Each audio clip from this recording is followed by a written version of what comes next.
मेरा बिलीव है आज जो वर्ड आप सुनेंगे वो आपको सेम नहीं रहने देगा। नीति वचन 4 उसके 20 से लेके 22 आयत तक हम पढ़ेंगे।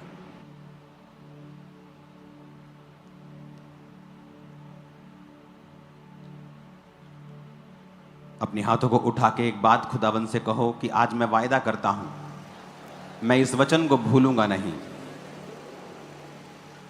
बल्कि इसका प्रचार भी करूंगा। अंगीकार करो ऊंची आवाज में।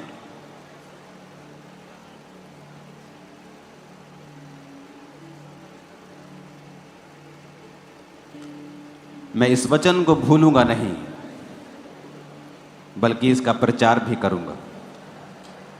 फिर से कहो खुदाबंद से।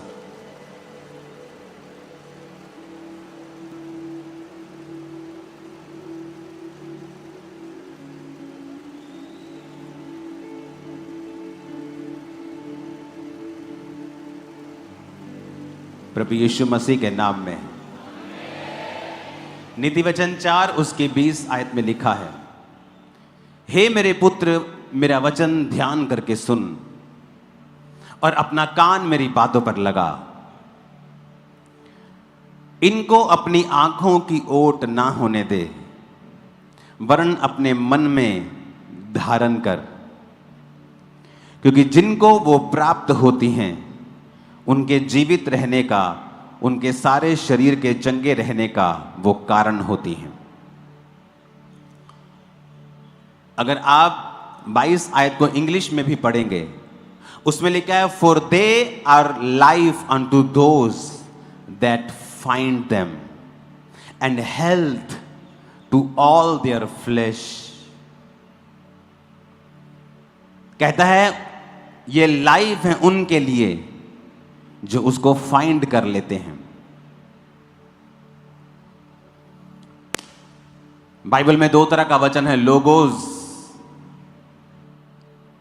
पूरी बाइबल एक लोगोज है, लिखा हुआ वचन। और एक होता है रेमा, यानी वो वचन जो परमेश्वर खास तौर पे एक खास परिस्थिति में आपसे बात करता है उस वचन के द्वारा, उसे रेमा वचन कहते हैं। अगर आपको मिरेकल चाहिए, खुदावंद का स्पर्श चाहिए, तो आपको लोगोस के बारे में पता होना चाहिए। लिखा हुआ वचन आप पढ़ेंगे, आप सुनेंगे और अपना ध्यान लिखे हुए वचन के ऊपर लगाएंगे। और जब आप लिखा हुआ वचन पढ़ेंगे और अपने मन में उसे धारण करेंगे, ध्यान से सुनेंगे, अपना कान उस पर लगाएंगे, आंखों की ओट ना होने दे, अपनी आंखों से उसे दूर नहीं करेंगे, अपने मन में उसे धारण करेंगे। जब आप इन स्टेप्स को पूरा कर लेते हैं, लिखा हुआ वचन, उसे सुनना, उस पर मन लगाना, उसे अपनी आंखों से दूर ना होने देना, अपने मन में उसे धारण करना एक हथियार की तरह। फिर कहता, जब तुम अपने मन में उसे धारण कर लेगा, फिर जिनको वो प्राप्त होते हैं, क्योंकि अगर आपको हीलिंग चाहिए और बाइबल में लिखा है उसके कोड़े खाने से मैं चंगा हो चुका हूं, इसका मतलब यह नहीं है कि आप चंगे हो जाएंगे। आपको पहले वो वचन सुनना पड़ेगा, पढ़ना पड़ेगा, उस वचन के ऊपर ध्यान लगाना पड़ेगा, अपना कान लगाना पड़ेगा, उसको अपनी आंखों की ओट से ना जाने देना होगा और उसके बाद अपने मन में उसे धारण करना होगा। जब आप ये स्टेप्स पूरे कर लेते हैं और उस वचन को बार बार पढ़ते हैं, फिर क्या होता है, एक दिन वो वचन जीवित हो जाता है। जब वो जीवित होता है, फिर इसीलिए लिखा, क्योंकि जिनको वो प्राप्त होते हैं, those who find them, they are life unto those that find them. कहता है जिनको वो प्राप्त हो जाते हैं। सिर्फ वचन सुनने से आपको प्राप्त नहीं होता, आपने सुन लिया, उसके बाद अपने मन में धारण करना, उसे अपनी आंखों की ओट ना होने देना और उसके बाद उस वचन के ऊपर मनन करना। फिर वो वचन रेमा बन जाता है और जब वो रेमा बन जाता है, लिखा, फिर वो आपके लिए हेल्थ, आपके लिए सेहत और आपके लिए जीवन को पैदा करता है। आपको उस वचन को पर्सनलाइज करना पड़ेगा, आपको उस वचन को व्यक्तिगत बनाना पड़ेगा। व्यक्तिगत बनाने से पहले आपको लिखा हुआ वचन सुनना पड़ेगा या उसे पढ़ना पड़ेगा, उसके बाद उस पर मनन करना पड़ेगा, अपने मन में धारण करना पड़ेगा। फिर कहता है जिनको वो प्राप्त होते हैं, यानी सिर्फ सुनना प्राप्त करना नहीं है, सुनना, मन में धारण करना, उस पर मनन करना, आंखों की ओट ना होने देना। फिर उसके बाद लिखा जब वो वचन तुम्हारे मन में धारण हो जाएगा और फिर तुमको एक दिन वो प्राप्त हो जाएगा, दोज हु फाइंड देम, वो उनके लिए लाइफ बन जाएगा और हेल्थ बन जाएगा उन लोगों के लिए जो उसको प्राप्त करते हैं, उनके शरीर के लिए वो चंगे रहने का कारण बन जाएगा। कितने मेरी बातों को समझ रहे हैं?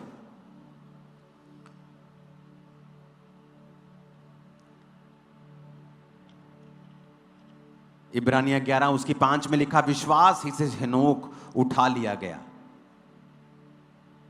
कि मृत्यु को ना देखे और उसका पता नहीं मिला, क्योंकि परमेश्वर ने उसे उठा लिया था। और उसके उठाए जाने से पहले उसकी यह गवाही दी गई थी, उसने परमेश्वर को प्रसन्न किया है। हनोक से पहले इस दुनिया में कोई भी टेस्टमनी नहीं थी जीवित उठाए जाने की। हमने एलिया को जीवित उठाए जाते हुए देखा, अलीशा के सामने वो अग्नि में रथों के ऊपर स्वर्ग में उठा लिया गया। प्रभु यीशु मसीह को हमने देखा, और भी शायद होंगे, लेकिन हनोक के बारे में यह पहली गवाही थी कि वो जीवित परमेश्वर ने स्वर्ग में उसे उठा लिया। और ऐसा बाइबल की स्टडी कहती है कि जो दो व्यक्ति आएंगे वो हनोक और एलिया होंगे। उस बारे में आज हम बात नहीं करेंगे, लेकिन इस पे कंसंट्रेशन करेंगे। हनोक से पहले कोई टेस्टिमनी नहीं थी कि किसी ने, परमेश्वर ने किसी को जीवित उठा लिया हो। एक गवाही उसके विषय में दी गई, बिकॉज नथिंग हैपेंस, कुछ नहीं होता है इत्तेफाक से, कुछ नहीं होता। उसकी गवाही क्या दी गई कि उसने परमेश्वर को प्रसन्न किया है। और बाइबल कहती है विश्वास के बिना उसे प्रसन्न करना अनहोना है। उसकी एक ही गवाही दी गई थी कि बाइबल कहती है हनोक परमेश्वर के साथ साथ जलता था।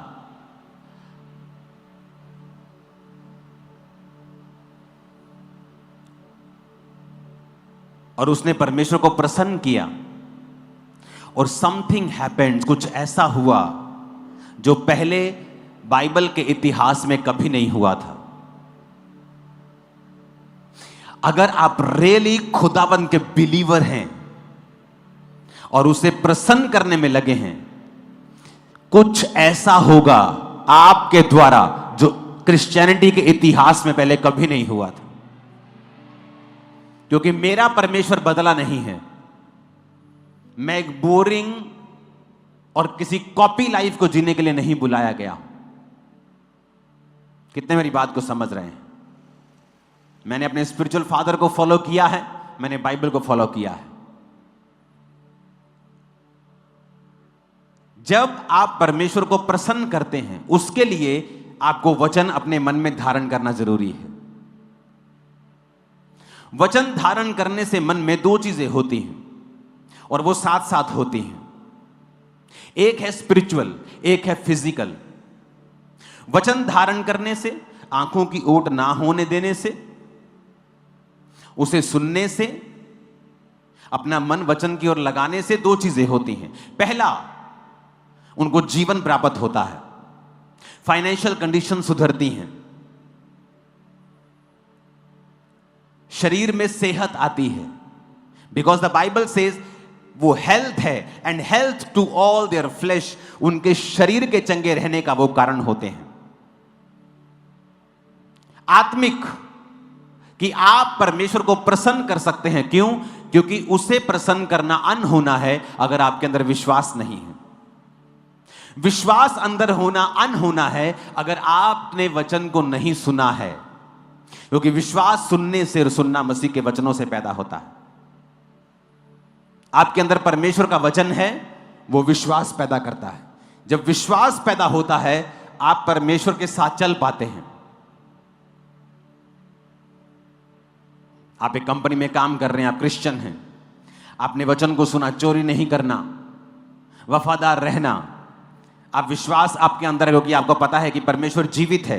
आपने अपनी चर्च में मिरेकल्स देखे हैं, आप अपनी लाइफ में परमेश्वर का हाथ देखा है, आप वचन को जानते हैं, आप जीवित परमेश्वर को जानते हैं, आप जीवित चर्च के मेंबर हैं, आप परमेश्वर के साथ चल रहे हैं और आप एक कंपनी में जॉब करते हैं, आपको वचन की नॉलेज है, आप परमेश्वर के साथ चल रहे हैं। लेकिन जिस दिन आप चोरी करेंगे प्रभु आपसे हट जाएगा, फिर आप अकेले चल रहे हैं।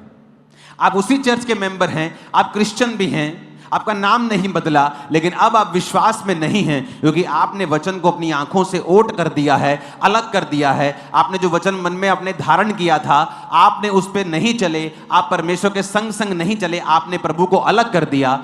इसका मतलब आप विश्वास में नहीं हैं। परमेश्वर के संग संग चलने का मतलब क्या है? वचन के संग संग चलना।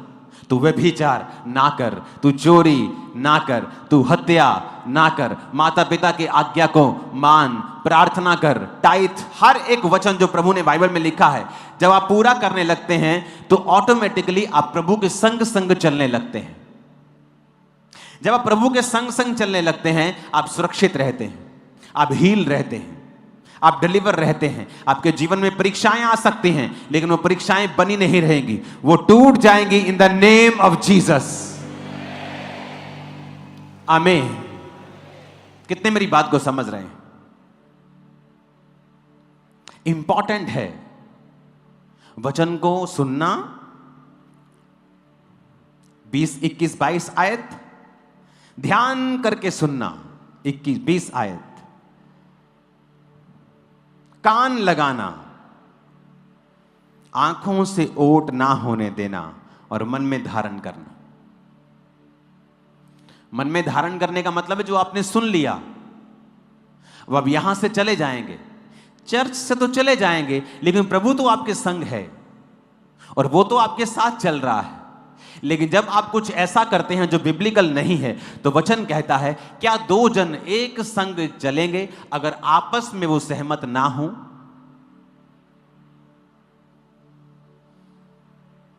नहीं चलेंगे।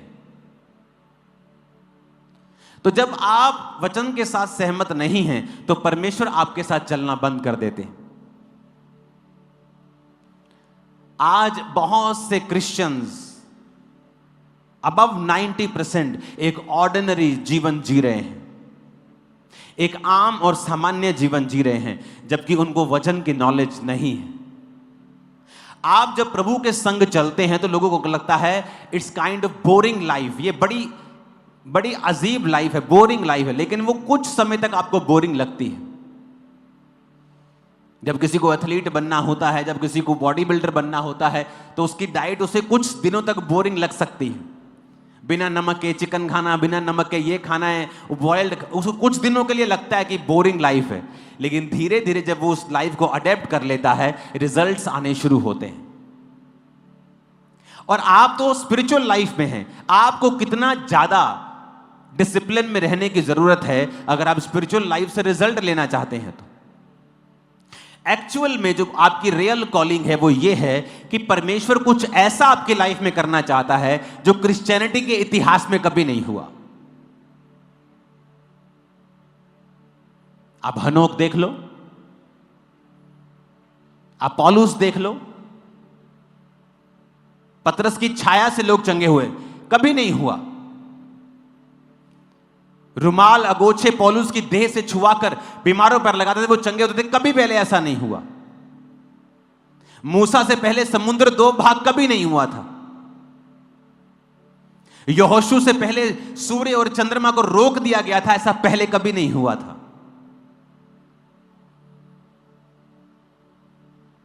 पढ़ के देख लो बाइबल। जो प्रभु के संग चले हैं उनकी लाइफ में कुछ ऐसा हुआ है जो पहले कभी नहीं हुआ था।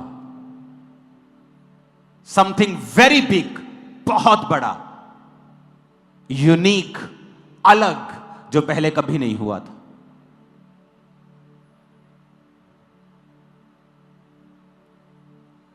वो आपके फाइनेंस में हो सकता है, आपकी लाइफ में हो सकता है, आपके परमेश्वर के साथ एक्सपीरियंस में हो सकता है। वेरी बिग, कुछ बड़ा जो आपके लिए डिजाइन परमेश्वर ने किया हुआ है। आप उस तक पहुंचते हैं कि नहीं, ये आपके ऊपर है।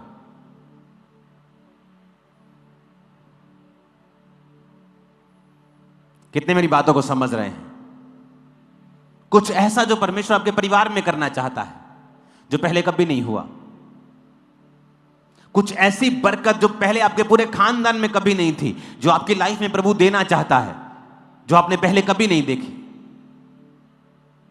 कुछ ऐसा बड़ा जो आपके बच्चे की लाइफ में परमेश्वर करना चाहता है, जो पहले कभी नहीं हुआ, आपने कभी नहीं सुना।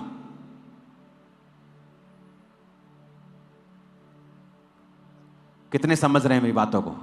उसके लिए हमें प्रभु के संग चलना होगा। इत्तेफाक से कुछ नहीं होता। कहते हनोक उठा लिया गया, उसका रीजन यह था कि वो प्रभु के साथ चलता रहा। एक ही गवाही दी गई कि उसने परमेश्वर को प्रसन्न किया है। विश्वास के बिना उसे प्रसन्न करना अनहोना है। बहुत से क्रिश्चियन हैं जो कहते हैं मैं खुदा से प्यार करता हूं, लेकिन व्यभिचार में, चोरी करते हैं, सब जगहों में जाते हैं और कहेंगे मैं खुदा से प्यार करता हूं। यीशु ने कहा अगर तुम मुझसे प्यार करते हो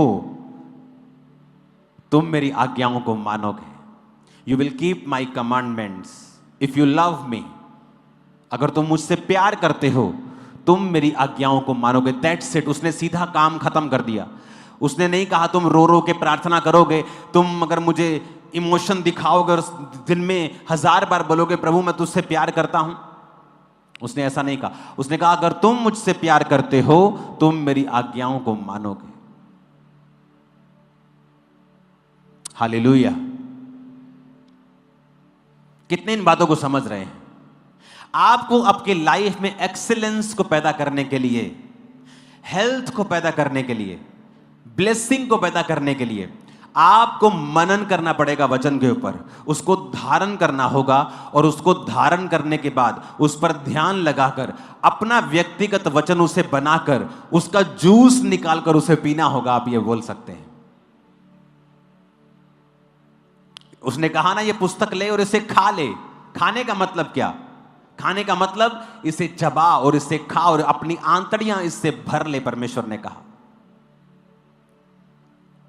अगर आप उसे निचोड़ेंगे नहीं, अगर आप उसे अच्छी तरह से, वो गाय जुगाली करती है ना, अगर आप उस वचन को पहले खाएंगे उसके बाद जुगाली करेंगे। गाय करती है ना, पहले खा लेती है पट्ठे, फिर निकाल निकाल के मुंह चारती रहती है वो। परमेश्वर ने ऐसा करने के लिए आपको कहा है कि वचन आपने सुन लिया, धारण कर लिया, अब उस पे मनन करना है। जो वचन मैंने सुना था कि ये चीज सही नहीं है, ये चीज सही है, अब उस पर मनन करके उस पर चलना है। जैसे ही मैं चलना शुरू करूंगा मुझे मालूम होगा कि प्रभु मेरे संग संग चलना शुरू हो गए हैं। और जब प्रभु आपके संग संग चलेंगे वो आपको ऐसे मार्ग की ओर लेके जाएंगे जहां एक्सेलेंसी होगी, जहां टॉप प्लेस होगा, यूनिक होंगे आप, अलग होंगे आप, टॉप पे होंगे आप।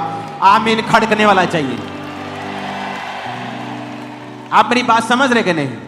कोई आपको उस प्लेस पे नहीं लेके जा सकता, नो मैटर आपने कितनी डिग्रीज की हैं। लेकिन ऐसा प्लेस जो परमेश्वर आपके लिए ठहराए आप नहीं जा सकते जब तक आप उसके संग नहीं चलते हैं।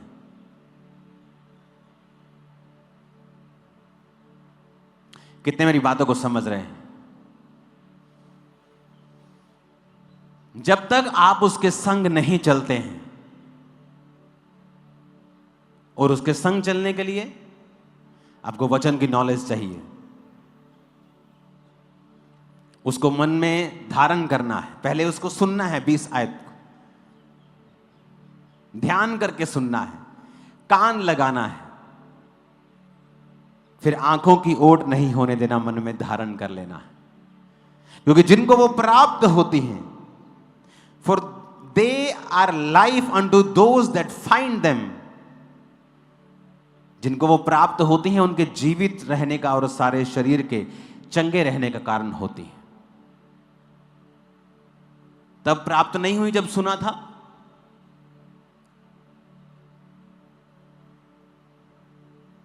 जब अपना कान वचन की ओर लगाया तब प्राप्त नहीं हुई। इसका मतलब क्योंकि वो पहला स्टेप है। गाय के आगे पट्ठे डाले, वो पहला स्टेप है। गाय ने फटाफट खा लिए, उसके बाद दूसरा स्टेप है वो निकालती है और उसको फिर से चबाती है। मनन करना, जो मैंने सुना था क्या मैं उसको फॉलो कर रहा हूं, फिर वो जुगाली करती है उसकी। फिर आप भी उसको जुगाली करते हैं। आप फिर देखते हैं, मन में धारण करते हैं कि जो मैंने सुना था क्या मैं उसे फॉलो कर रहा हूं। अगर आप अपने फाइनेंस से परमेश्वर की महिमा नहीं करते, आप अपने बोने से परमेश्वर की महिमा नहीं करते, आप लाख प्रार्थना कर लें, आप फाइनेंशियली कर्सेस से बाहर नहीं निकल सकते। क्योंकि एवरीथिंग इस धरती के ऊपर जो आपको दिया गया है वो गॉड्स ग्लोरी के लिए दिया गया है। और जो जितना ज्यादा आपको दिया गया है, अगर आप उससे खुदा की महिमा नहीं करते, आप उतने ही श्राप उन चीजों के ऊपर देखते हैं, उतनी ही फिजूल खर्ची, उतने ही श्राप और उतने ही शैतान के अटैक आप देखते हैं अपनी लाइफ के ऊपर। क्योंकि बाइबल कहती है जिसको जो ज्यादा दिया गया है उससे ज्यादा का हिसाब लिया जाएगा। एज ए क्रिश्चियन जो कुछ आपके पास है वो खुदा की महिमा के लिए है। अगर मेरे पास वचन सुनाने की ताकत है तो वो खुदा की महिमा के लिए। मेरा दिल नहीं भी करेगा तो भी मैं आऊंगा आपको सुनाने के लिए, क्योंकि जो कुछ मुझे दिया गया है वो मेरी आशीष और आपकी आशीष के लिए। जो कुछ मुझे दिया गया है मैं उसे इस्तेमाल करूंगा। आप क्रिश्चियन हैं, आपकी अच्छी पहुंच है, आप अच्छी पोजीशन के ऊपर हैं, आपकी चर्च को या खुदा की कलीसिया को, खुदा के लोगों को आपसे क्या फायदा हो रहा है? अगर नहीं हो रहा है, आप एक वेरी डेंजरस प्लेस के ऊपर हैं। क्योंकि जो कुछ आपको दिया गया प्रभु के द्वारा, प्रभु चाहता है आप उसे इन्वेस्ट करें परमेश्वर के राज्य में। और अगर आप इन्वेस्ट नहीं कर रहे हैं, आप वो कर्ज अपने ऊपर ले रहे हैं। क्योंकि परमेश्वर ने कहा जितना मैं तुझे दूंगा उसका हिसाब भी लूंगा। तुझे ज्यादा दिया गया, कम दिया गया, जितना भी दिया गया तुझे उसे इस्तेमाल करना है। पुरानी चर्च ब्लेस क्यों थी? रोज संगति करती थी, एक समय इकट्ठा होकर रोज प्रार्थना करते थे। वो ब्लेस क्यों थी? उनका बोना आज की कलीसिया से कहीं अधिक ज्यादा, वो टाइथ नहीं बोते थे, टाइथ से ज्यादा बोते थे। वो तो मिनिमम है। और इसीलिए उनकी लाइफ में जो मिरेकल्स थे, जो हीलिंग्स थी, जो सुसमाचार का प्रचार था, वो नेक्स्ट लेवल पे था। क्योंकि हर एक आदमी विश्वास से भरा हुआ था। क्योंकि जब वो अपने जीवन से, अपने कामों से, अपने पैसों से खुदा की महिमा करता था, परमेश्वर का आत्मा और अधिक उनको देता था, और अधिक उनको ब्लेस करता था, और वो बिल्कुल ओपन थे पवित्र आत्मा के कामों के लिए। हालेलुया।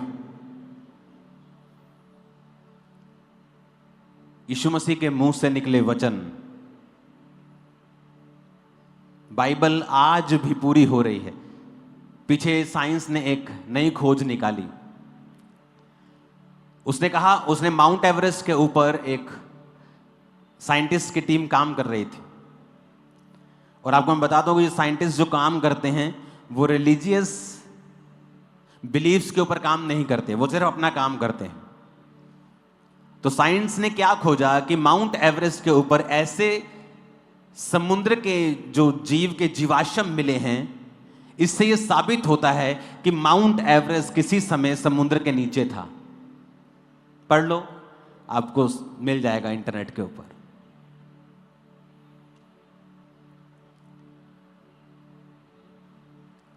उजाला हो जाए, पानी अलग हो जाए, सूखी भूमि दिखाई दे,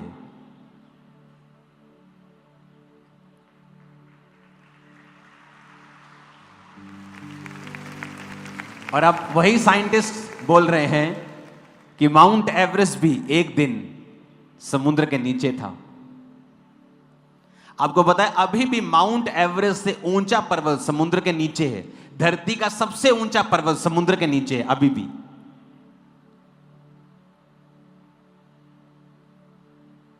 और अब उनको माउंट एवरेस्ट के ऊपर, जो दुनिया की सबसे बड़ी चोटी है, उसके ऊपर जीवाश्म मिले हैं जो समुद्री जीवों के हैं, जिससे साबित होता है कि एक दिन वो माउंट एवरेस्ट समुद्र के नीचे था।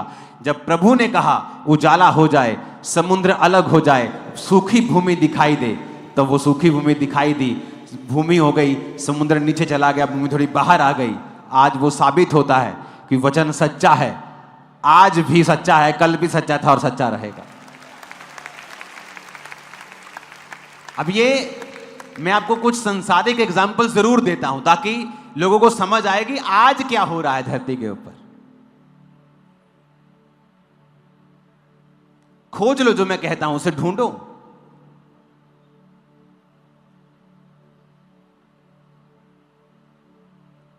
कितनी कितनी बार साइंस ने ऐसा बोला है, जो बाइबल में लिखा है वो ट्रू है। और ये इकलौती ऐसी धार्मिक आप पुस्तक कह सकते हो जिसमें साइंस कंप्लीट होती जा रही है, साइंस इसको पूरा मानती जा रही है कि जो घटनाएं जिस समय पर लिखी हैं, उन घटनाओं पे जब वो जाते हैं उन्हें सेम चीजें मिलती हैं।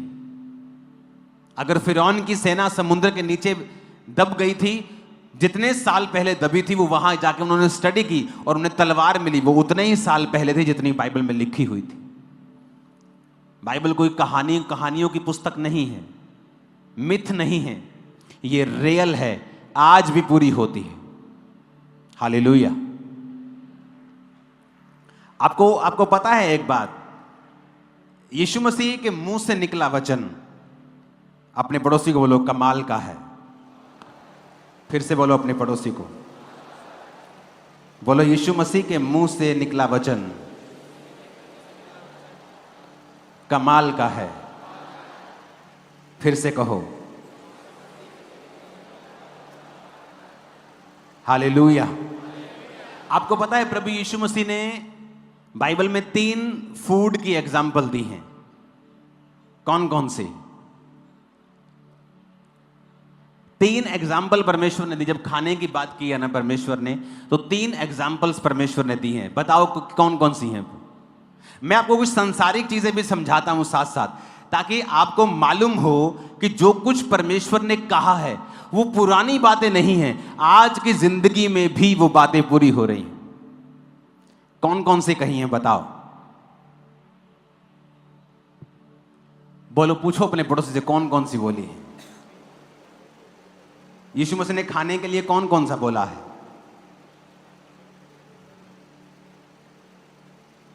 इसकी स्क्रीन की ब्राइटनेस अगर बढ़ सकती है तो बढ़ा देना। पहला है, उसने कहा अगर तुम्हारा बेटा तुमसे क्या मांगे, क्या मांगे? तुम बाइबल नहीं पढ़ते तुम लोग। क्या मांगे? रोटी मांगे तो तुम उसको रोटी दोगे? ए बिच्छू सांप ये नहीं दोगे। हां, दूसरी क्या एग्जाम्पल दी उसने? अंडा। और तीसरी क्या दी? मछली। बहुत से आज आपको वीडियोस इंटरनेट पे मिलती हैं कि ये नहीं खाना चाहिए, ये नहीं खाना चाहिए, वो नहीं खाना चाहिए। दुनिया में सबसे लंबा लोग जो जीते हैं आज की बात कर रहा हूं, वो देश आपके सामने है।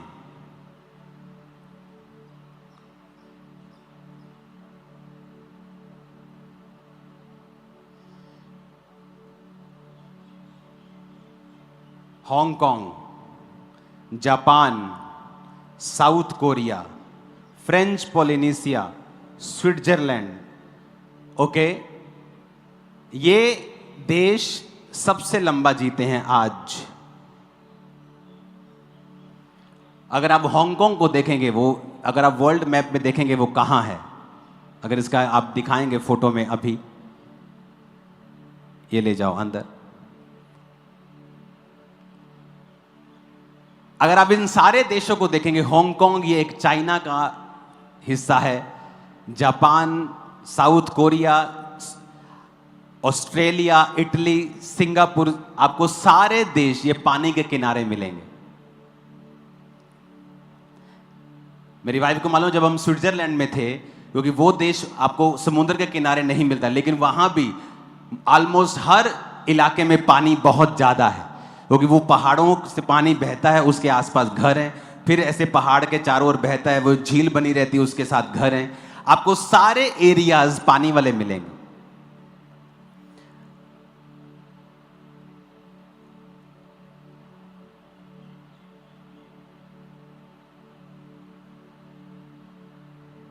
World map. और सभी लोग नॉन वेज खाते हैं। जो दुनिया में सबसे लंबा जीते हैं वो जापान के लोग हैं। हांगकांग, हाँ, जो पहले पिक्चर दिखाई थी यहां पर लेके आओ उसे। इंडिया में जो सबसे ज्यादा जीते हैं लोग वो यहां के हैं। ये केरला साइड जो सबसे लंबा जीते हैं, वो ये एरिया है। देखो ये वाला केरला। अगर आप इंडिया का ध्यान देंगे, दूसरे नंबर पे जो सबसे ज्यादा जीते हैं वो यहां है, पौंडीचेरी, समुद्र के पास।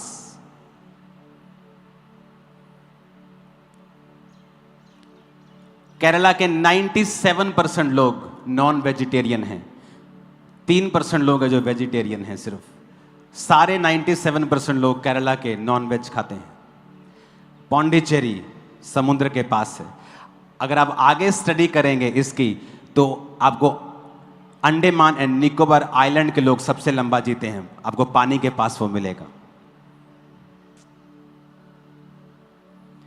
जापान आपको पानी के पास। वर्ल्ड मैप दिखाना, सबसे लंबा जो लोग जीते हैं,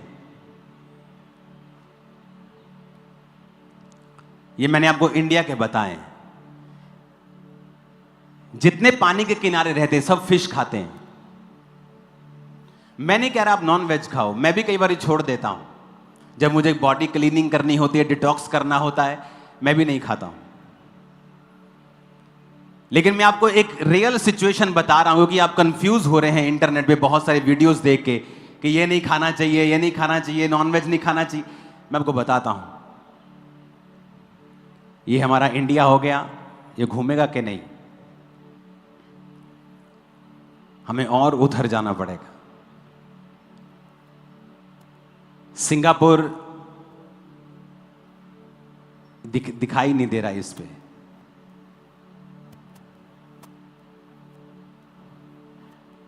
अगर आप सारे एरियाज देखेंगे, वो सभी पानी के किनारे आपको मिलेंगे। जीसस ने कहा मछली, एग्स। अगर आप जापानी लोगों का फूड देखेंगे, ज्यादातर वो मछलियां, एग्स और ब्रेड्स खाते हैं, रोटी। और दुनिया में सबसे लंबा जीते हैं। जापान में ऐसे गांव हैं जहां मोस्टली लोग 100 साल के हैं और अभी भी एक्टिव हैं। इटली सबसे लोग लंबा जीते हैं, सारा पानी के आसपास। जब पानी के आसपास होता है तो उन लोगों को नेचर है फिश को लेना।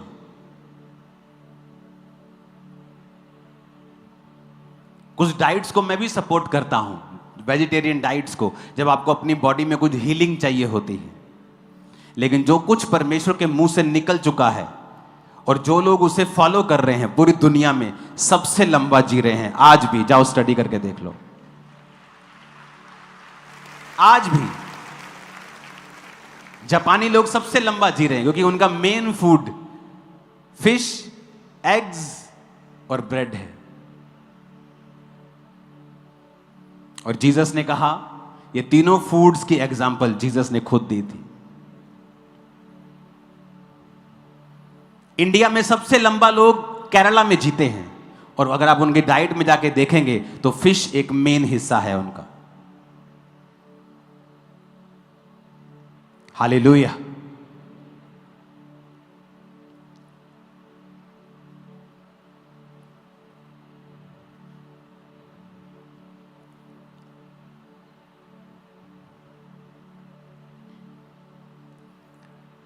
ये आया जापान पीछे, ये रहा, ये है जापान। अगर आप देखो,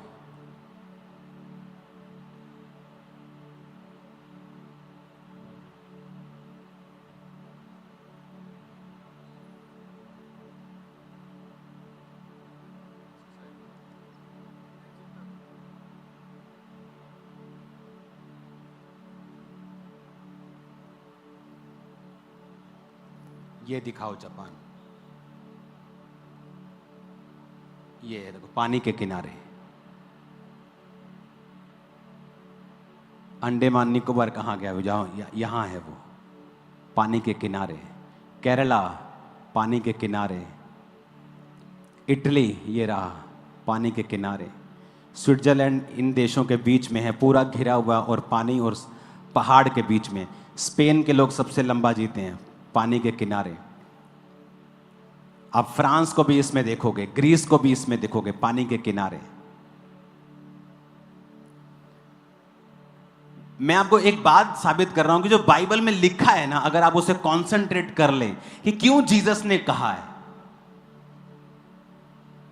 उसके मुंह से निकला एक वर्ड। आज भी वैज्ञानिक काम कर रहे हैं समुद्र में, माउंट एवरेस्ट पे, और कह रहे हैं जीवाश्म मिला है। अरे ये तो समुद्र के जीवाश्म, यहां कैसी इतनी बड़ी चोटी के समुद्र के जीवाश्म।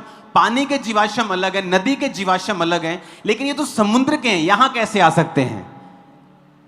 जब परमेश्वर ने कहा उजाला हो जाए तो उजाला, जब परमेश्वर ने कहा सूखी भूमि दिखाई दे, सूखी भूमि दिखाई दी। आज हम बोलते हैं कि ये बुरा है, ये खाना बुरा है, ये छोड़ दो, वो छोड़ दो।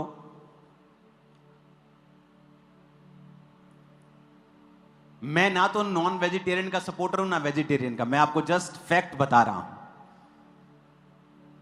कि दुनिया में सबसे ज्यादा लंबा लोग कहां जीते हैं। यहां पर सिंगापुर नहीं है, सिंगापुर इधर इधर इधर इधर की साइड आएगा, बहुत छोटा सा एक देश है सिंगापुर, वहां के लोग सबसे लंबा जीते हैं। जापान के लोग सबसे लंबा जीते हैं। इंडिया में केरला के लोग सबसे लंबा जीते हैं। उसके बाद यहाँ पर पौंडीचेरी है, वहाँ के लोग सबसे लंबा जीते हैं। सबसे कम लोग यहाँ जीते हैं उत्तर प्रदेश में। अगर ये स्टडी कर लो, आप स्टडी करो, ये सब इंटरनेट पे ऊपर आपको मिल जाएगा। जीसस ने कहा अगर तुम्हारा बेटा तुमसे रोटी मांगे, तुमसे अंडा मांगे, मछली मांगे, तो तुम उसको सांप, पत्थर और बिच्छू नहीं दोगे। जीसस ने जो एग्जाम्पल्स दी, जो वर्ड बोला है, वो मार्वलस है। एक एक बात जो बाइबल में बोली गई है, वो आज भी वैज्ञानिक उसे सपोर्ट करते हैं और हमेशा रिजल्ट में वो नंबर 1 निकलती है। साइंस उसे पीछे नहीं कर पाए। जीसस ने बनाई है साइंस, तुम उसको पीछे नहीं कर पाओगे। कितने मेरी बातों को समझ रहे हैं? इसलिए तो कहा जो वचन के ऊपर कंसंट्रेट करने से आपको हीलिंग मिलेगी, आपको मालूम होगा, क्योंकि आज इंटरनेट के ऊपर बहुत सारी चीजें हैं, इतनी सारी चीजें हैं, इतना फालतू का ज्ञान पेला जा रहा है आपके ऊपर कि आप कंफ्यूज हो जाएंगे कि मैं ये खाऊं, ये मैं करूं, यहां जाऊं कि मर जाऊं कि जीऊं। और जब आप बाइबल खोल लेंगे, आपको जीवन मिलेगा, शांति मिलेगी, तसल्ली मिलेगी, बरकत मिलेगी, अनॉइंटिंग मिलेगी। आपको मालूम होगा परमेश्वर ने आपको क्यों बनाया है। हालेलुया।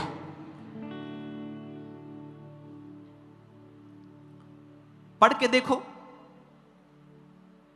स्टडी करके देखो कि दुनिया में सबसे ज्यादा लंबा लोग कौन जी रहे हैं और क्या खासियत है, उनका खाना क्या है, वो कैसा खाना खाते हैं, आपको मालूम हो जाएगा। हालेलुया। ऊंची आवाज में हालेलुया बोलो जरा।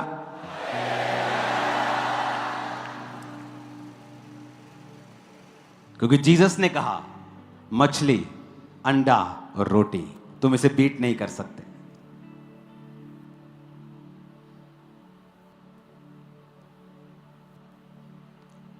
हांगकांग, जापान, साउथ कोरिया, ये रहा साउथ कोरिया, यहां के लोग सबसे लंबा जीते हैं।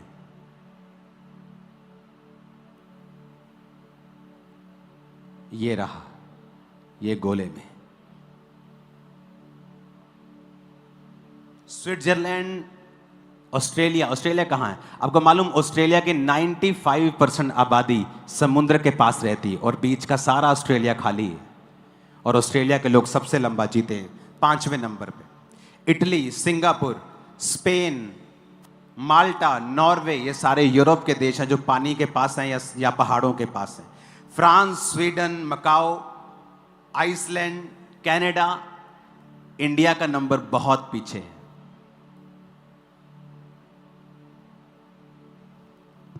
और अगर आप स्टडी करेंगे तो औरतें ज्यादा जीती हैं बंदों के मुकाबले। उस वेबसाइट को दोबारा खोलना जरा, मैं तुम्हें दिखाता हूं और बताता हूं औरतें ज्यादा क्यों जीती हैं। वो वेबसाइट खोलना, वर्ल्ड मीटर वाली।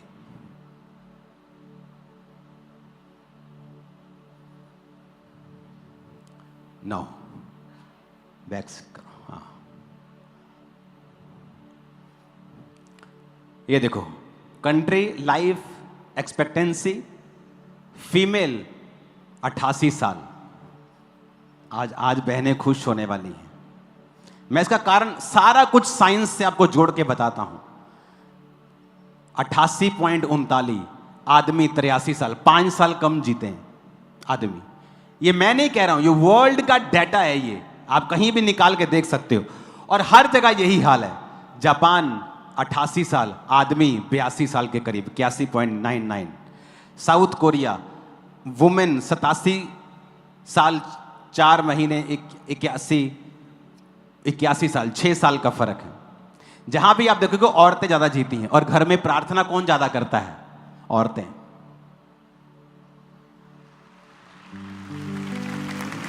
सुनो, मुझ में से औरत निकाली गई है, मैं औरत में से निकाला नहीं गया हूं। आप मेरी बात समझ रहे कि नहीं? औरत आप मर्दों में से निकाली गई, पसली में से निकाली गई है। तो किसको ज्यादा जीना चाहिए? आदमी को ज्यादा जीना चाहिए क्योंकि वो मेन सोर्स है।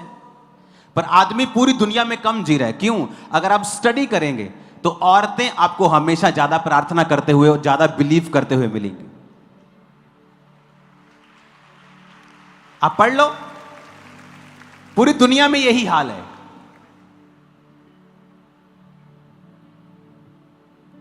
आदमी अपने काम में बिजी है। और अगर आप साइंटिफिक रीजन देखेंगे, दुनिया में हर चौथी तीसरी डेथ हार्ट अटैक की वजह से हो रही है। और जब आप प्रेयर करते हैं, आपके हार्ट पर पॉजिटिव इफेक्ट होते हैं। और इसलिए वुमेन, जब औरतें प्रार्थना में रहती हैं, उनके हार्ट को, रियल में जो दिल है, उसको परमेश्वर हील करता रहता है और वो ज्यादा हेल्थी रहता है आदमियों के दिल से। इसलिए वो लंबा जीती हैं। आप बाइबल आप पढ़ के, आप प्रार्थना में बैठ के देख लो। आप प्रार्थना में बैठ के देखो, जब आप उठेंगे आपको फिजिकली भी फर्क नजर आएगा।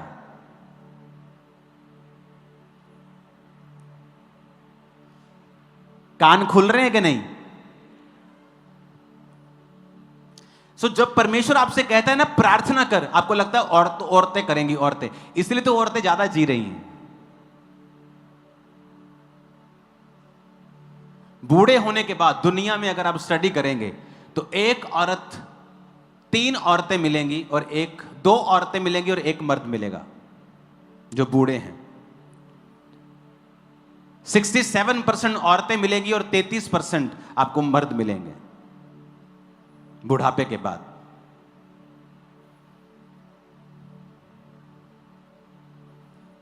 देखो, साइंस भी कह रही है फॉलो करो जीसस को, तुम फायदे में रहोगे।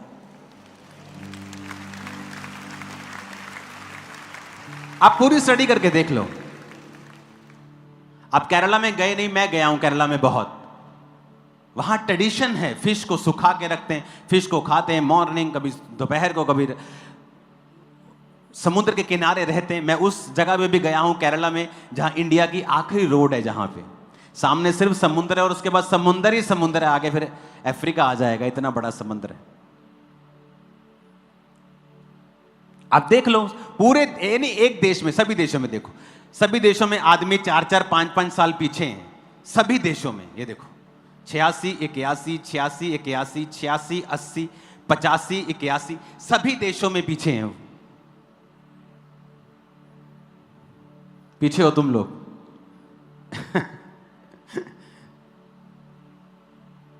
और अगर आप स्टडी करेंगे तो औरतें हैं जो बिलीफ सिस्टम में ज्यादा फॉलो करती हैं, प्रेयर ज्यादा करती हैं, और आदमी सिर्फ काम धंधा करता है और पहले मर जाता है।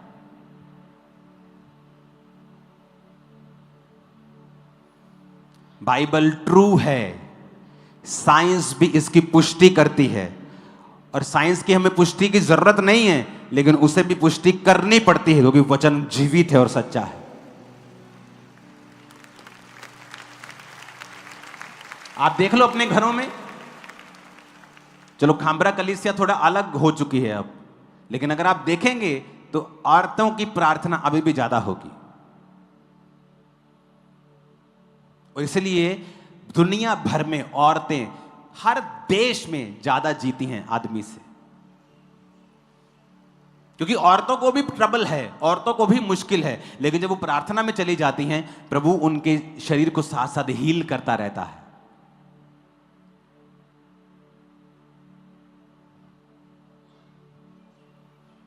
वो जो टेंशन है, जो जो जो डिप्रेशन है, जो स्ट्रेस है, वो रिलीज होता रहता है जब आप प्रेयर में और प्रभु के प्रेजेंस में होते हैं। ये खामरा चर्च ऐसी है जहां पर आदमी बैठे हैं, औरतें बैठी हैं, आदमियों का सेक्शन भी बहुत बड़ा है, औरतों के सेक्शन भी बहुत बड़े, लेकिन अगर आप अदर चर्चेस में चले जाएंगे तो आदमी आपको थोड़े और औरतें ज्यादा मिलेंगे। और ये सब जगह ऐसा है, औरतें बिलीफ सिस्टम में ज्यादा हैं, प्रेयर में ज्यादा हैं, और दुनिया भर में ज्यादा औरतें जी रही हैं।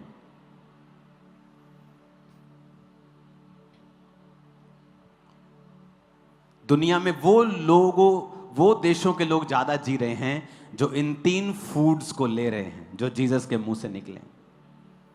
मैं भी कई बार नॉनवेज छोड़ देता हूं डिटॉक्स करने के लिए, लेकिन किसी बिलीफ सिस्टम के अंडर नहीं। उसके बाद मैं फिर फॉलो करता हूं जो बाइबल में लिखा है। आप नेक्स्ट लेवल पे जा रहे हो, और जो आप सीखोगे ना अभी, मैं आपको बता रहा हूं, आप भूलोगे नहीं और आप फॉलो करोगे, और ये सिस्टम आपके ब्लड में चला जाएगा और आपको फॉलो करवाएगा सब कुछ। Hallelujah, hallelujah. इंडिया में भी टॉप के जो स्टेट्स हैं जहां लोग सबसे ज्यादा जीते हैं, वो वही हैं जो इन 3 फूड्स को खाते हैं। 97% वहां लोग नॉन वेजिटेरियंस। मुझे वेजिटेरियन होने में कोई प्रॉब्लम नहीं है, लेकिन मैं आपको फैक्ट्स बता रहा हूं, सच्चाई बता रहा हूं, डेटा बता रहा हूं।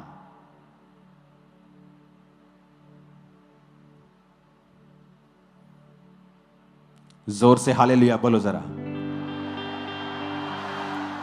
आदमियों, अब देख लो प्रेयर करनी है कि नहीं करनी। तुम्हें सब कुछ मैंने दिखा दिया है, दुनिया किधर को जा रही है बता दिया है।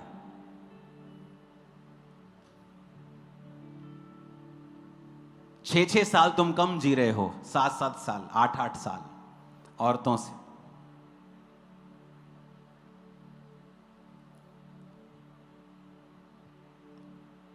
आज भी साइंस कुछ देखती है, कुछ ढूंढती है, तो बाइबल में मैच कर जाता है, और उसी वचन को परमेश्वर ने कहा, धारण कर, आंखों की ओट ना होने दे, ध्यान से सुन, कान लगा, क्योंकि जिनको फिर वो मिल जाएंगे जब तुम जुगाली कर करके उसे अपना कर लोगे, तुम्हारे शरीर के चंगे रहने का और तुम्हारे जीवित रहने का यह कारण होगी। अपने हाथों को उठाओ, डिक्लेयर करता हूं, तुम बेस्ट लाइफ को जियोगे इन जीसस नेम।